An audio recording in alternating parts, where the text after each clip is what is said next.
दोस्तों अगर आप गोल्ड में ट्रेडिंग करते हो और गोल्ड में ट्रेडिंग करते हो आपके दिमाग में चीज आती है कि यार गोल्ड का ट्रेंड क्या रहता है। मैं आपको कुछ चीजें एक्सप्लेन करने वाला हूं। इस पर्टिकुलर 10 मिनट की वीडियो के बाद में आपको गोल्ड के ट्रेंड को आइडेंटिफाई करने में केवल 1 मिनट लगने वाली है। कैसे, मैं आपको बता देना चाहूंगा।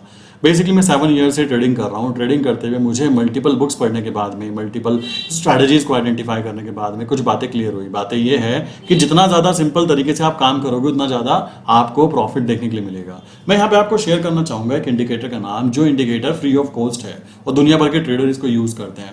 अब आप कहेंगे इंडिकेटर अगर फ्री है और दुनिया भर के ट्रेडर यूज़ करते हैं तो मैक्सिमम लोग प्रॉफिटेबल क्यों नहीं बन जाते? उसके पीछे का एक बड़ा सिंपल सा रीजन है psychology. Trading it's equal to psychology. आपकी साइकोलॉजी कैसी है वो डिफाइन करती है।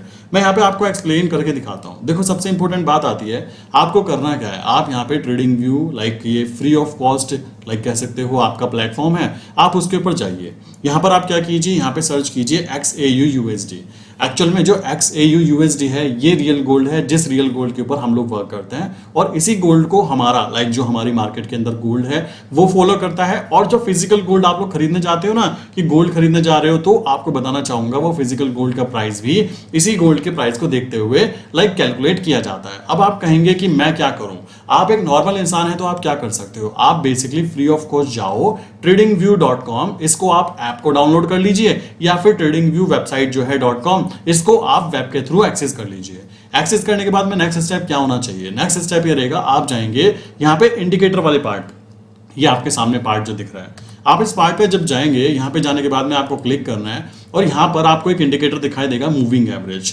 या तो आप सिंपल मूविंग एवरेज ले सकते हैं, मैं यहाँ पे मूविंग एवरेज रिबन लिखूंगा तो मुझे एक इंडिकेटर यहाँ पे शो हो जाएगा, जो इंडिकेटर मैंने यहाँ पे ऑलरेडी प्लॉट करके रखा हुआ है। अब इस इंडिकेटर का यूज कैसे होता है उसको समझ लीजिए। आपको बता देना चाहूंगा, ओवरऑल ट्रेंड आइडेंटिफिकेशन करने के लिए किसी भी चीज का हम लोग यूज करते हैं 1 डे टाइम फ्रेम। आप कहेंगे 1 डे टाइम फ्रेम क्यों यूज किया जाता है, इसके पीछे का बड़ा सिंपल सा रीजन है, किसी भी चीज को आप छोटे टाइम फ्रेम पर देखकर डिसाइड नहीं कर सकते। अगर मान लीजिए किसी पर्टिकुलर लाइक स्क्रिप्ट है वो डाउन ट्रेंड में है, तो डाउन ट्रेंड में है तो उसकी मूवमेंट आपको डाउन साइड पर जाती हुई दिखनी चाहिए, तभी आप बोल पाएंगे। सिंपल सा फंडामेंटल कॉन्सेप्ट है। इसी तरीके से अगर मैं गोल्ड की बात करूं तो 1 डे के टाइम फ्रेम पर जाइए और इस इंडिकेटर की बाकी सेटिंग्स को ऑफ कर दीजिए।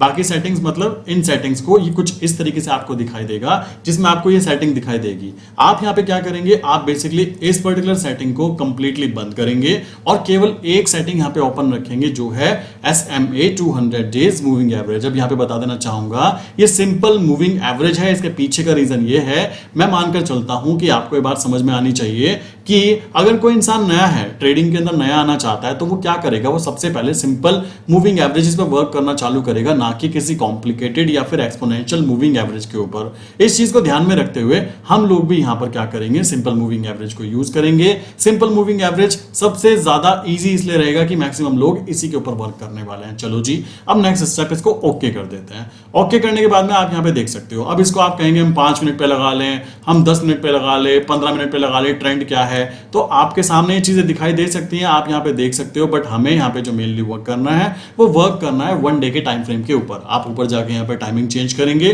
टाइमिंग चेंज करने के बाद में आप इसको थोड़ा सा बड़ा करके देखेंगे। बड़ा करके मतलब आप यहां पे नोटिस कीजिए कि एक छोटा सा बच्चा भी होगा ना, उसको पूछेंगे कि बताइए कि यहां पर ट्रेंड क्या है, तो वो अभी यहां पर बहुत इजीली ट्रेंड को आइडेंटिफाई कर पाएगा। ये आपका 200 डेज मूविंग एवरेज है और 200 मूविंग एवरेज ऊपर जब तक 200 डेज के ऊपर कैंडल दिखाई दे रही है आपको, तब तक आप मान के चलिए कि ये आपको ओवरऑल ट्रेंड जो है अपसाइड पर दिखा रहा है। अब आप कहेंगे क्या सभी ट्रेडर ऐसे फॉलो करते हैं? मैं बता देना चाहूंगा, ट्रेडिंग के अंदर एक सिंपल चीज है, जितना ज्यादा सिंपल सेटअप होगा उतना ज्यादा पैसा होगा, और जितना ज्यादा पैसा होगा आप बेसिकली उतनी ज्यादा चीजें ले सकते हो। आप कहोगे कैसी बातें कर रहे हो? जी हाँ, सोचो एक सिंपल इंडिकेटर है जिसपे हम वर्क कर रहे हैं, अभी यहां से पैसा कमाया, अब मैं चाहूं तो पता नहीं कितने अतरंगी टाइप के इंडिकेटर खरीद सकता हूं। क्या उसकी जरूरत है? आंसर है बिल्कुल भी नहीं।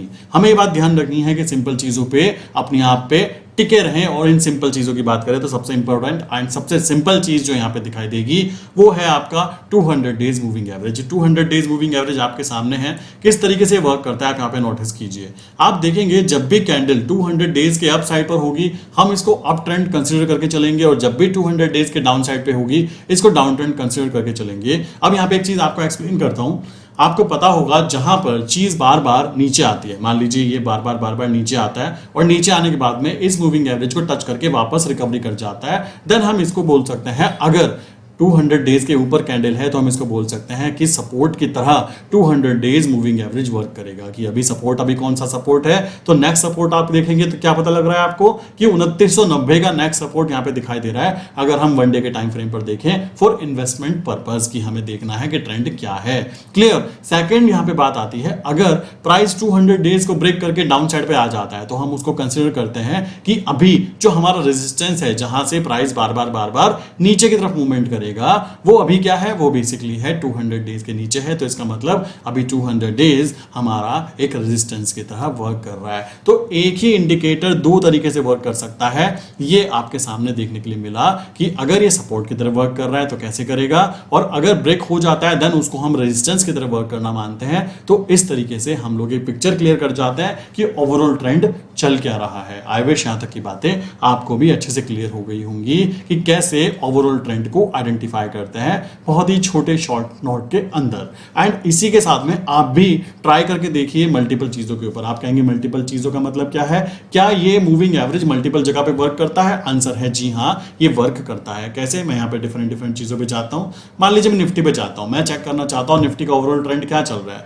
जब तक निफ्टी अप ट्रेंड में है, 200 डेज के ऊपर है, मैं इसको लाइक कह सकते हो अप ट्रेंड कंसीडर करूंगा। जैसे ही 200 डेज के नीचे कैंडल बनती है मैं इसको डाउन ट्रेंड मानकर चलूंगा। तो इस बेसिस पे अगर हम देखें तो हम काफी बड़े मूविंग एवरेज के बेसिस पे हम काफी बड़े यहां पे कह सकते हो एक प्रॉफिट बुक कर सकते हैं। और अपने प्रॉफिट बुक करने के बाद में आप यहां पे देखोगे तो यहां पे मूवमेंट्स डाउन साइड पे भी काउंट की जाती है। इन डाउन साइड पर हम लोग क्या करेंगे, अवॉइड करेंगे ट्रेड को लेना, बिकॉज हम मानकर चल रहे हैं कि कुछ ऐसे इंस्ट्रूमेंट होते हैं। कौन से इंस्ट्रूमेंट? जैसे Nifty, bank Nifty, gold, silver, जो कि आने वाले टाइम में ऊपर ही जाने वाले हैं। हर इंसान, हमारे देश के बड़े से बड़े मंत्री या बड़े से बड़े ऑफिसर्स क्या चाहेंगे कि उनके देश की इकोनॉमी ग्रो करे। इकोनॉमी ग्रो करने का इंडिकेटर क्या है? निफ्टी, बैंक निफ्टी, या फिर जो डिफरेंट हम प्रोडक्ट यूज करते हैं, हमारी जो कंपनीज हैं उनकी बात की जाए तो हर इंसान चाहेगा कि वो ऊपर जाए। तो ऊपर जाए का मतलब क्या है?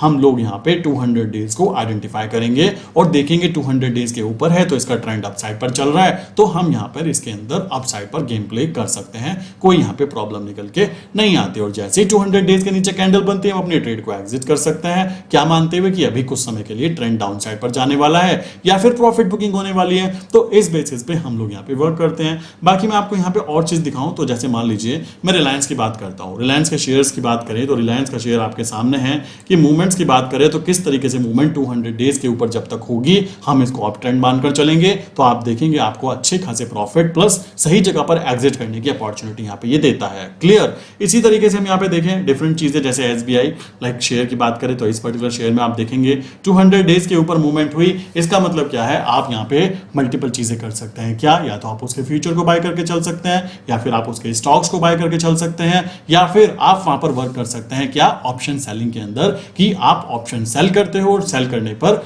अगर आप यहां पर ध्यान से देखो ऑप्शन सेलिंग में क्या ट्रिक यूज की जाती है, यही तो कि ट्रेंड क्या है। अगर ट्रेंड आपको पिक्चर क्लियर कर दे तो आपके वर्क करने पर 66% प्रॉफिटेबल होने के चांसेस बढ़ जाते हैं। फॉर एग्जांपल मैं देता हूं आपको, यहां पर आप देखेंगे वन डे के टाइम फ्रेम पर 200 डेज के ऊपर कैंडल बनी है, मैं मानकर चल रहा हूं कि इसका ट्रेंड अप है। अब मैं यहाँ पे क्या कर सकता हूं? मैं यहाँ पे ऑप्शन सेल कर सकता हूं पुट साइड के।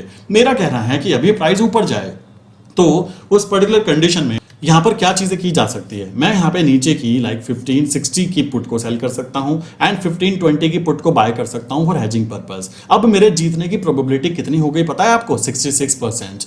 मान लीजिए एसबीआई की बात करूं तो एसबीआई के मैनेजर, एसबीआई के एम्प्लॉयज या एसबीआई में काम करने वाला हर वो इंसान जो भी होगा वो क्या चाहेगा कि एसबीआई का शेयर ऊपर जाए। अगर एसबीआई का शेयर साइडवेज हुआ तो भी उसका नुकसान होगा, बिकॉज उसके ग्रोथ नहीं होगी, और नीचे गिर गया तो भाई उसको तो नुकसान होना ही होना है। तो अगर मैं बोलूं कि एसबीआई के मैनेजर साहब जो हैं उनके जीतने के चांस 33% है तो ये गलत होगा? वो सही होगा। आप खुद ब खुद नोटिस कीजिए, शेयर का प्राइस ऊपर जाएगा एसबीआई के मैनेजर को तभी प्रॉफिट होगा या उनकी ग्रोथ होगी। अगर शेयर का प्राइस साइडवेज रहा, कंपनी बिल्कुल साइडवेज चलती रही तो उनके लिए भी प्रॉब्लम होगी, और अगर प्राइस नीचे गिर गया तो और भी ज्यादा प्रॉब्लम होगी। तो एक्चुअल में एसबीआई जो मैनेजर हैं उनके जीतने की प्रोबेबिलिटी 33% है, और वो केवल तभी प्रॉफिटेबल काउंट होंगे जब एक मूवमेंट अप साइड पर काउंट होगी। बट मैं अपनी बात करूं करूं, अगर मैं यहां पे ऑप्शन सेल करता हूं विद हेज पोजीशन, देन मेरे जीतने के चांसेस क्या होंगे? अगर ये प्राइस ऊपर जाता है तब भी मैं जीत जाऊंगा बिकॉज मैंने ऑप्शन सेलिंग की है। अगर प्राइस साइडवेज भी पड़ा रहा पूरे साल, आपको पता होगा एचडीएफसी बैंक ने 3 साल तक रेगुलरली कोई भी रिटर्न प्रोवाइड नहीं किया, जहां पर था वो उसी जगह पर रुका रहा, तो उस जगह पर किस इंसान ने पैसा कमाया होगा? जिसने प्रॉपर्ली हेज पोजीशन के साथ में ऑप्शन सेलिंग की होगी। और ऑप्शन सेलिंग करने का बेसिक ट्रिक क्या है? ट्रेंड आइडेंटिफिकेशन करो और वर्क करो, सिंपल। इससे ज्यादा चीजें करने की कोई भी जरूरत नहीं है। और एक बात और बताना चाहूंगा, ये सिंपल सा इंडिकेटर आपको श्योरिटी देता है किस बात की, कि अगर आप इसके साथ काम करते हो तो जीतने के चांसेस 66% है विद ऑप्शन सेलिंग। कभी भी इस पर्टिकुलर इंडिकेटर का यूज हल्के में मत लेना, बिकॉज ये इंडिकेटर बड़े से बड़े प्रोफेशनल ट्रेडर्स के द्वारा ट्रेंड आइडेंटिफिकेशन करने में किया जाता है। और बड़ी बड़ी बुक्स के अंदर आप कहेंगे कहां लिखा है, तो बुक्स के अंदर भी ये बातें लिखी है कि किस तरीके से ये इंडिकेटर सपोर्ट और रेजिस्टेंस की तरह वर्क करता है। आई विश यहां तक की बातें क्लियर हो गई होंगी। कमेंट करके बताना कि आप भी इस इंडिकेटर का यूज करते हो या फिर नहीं करते हो, और यूज करने का तरीका क्या है। 200 डेज के ऊपर आने पर बाय करते हो या फिर ऑप्शन सेलिंग करके अपना 66% प्रॉफिटेबल होने के विनिंग रेशियो के साथ में यहां पर विनिंग रेशियो देखते हो।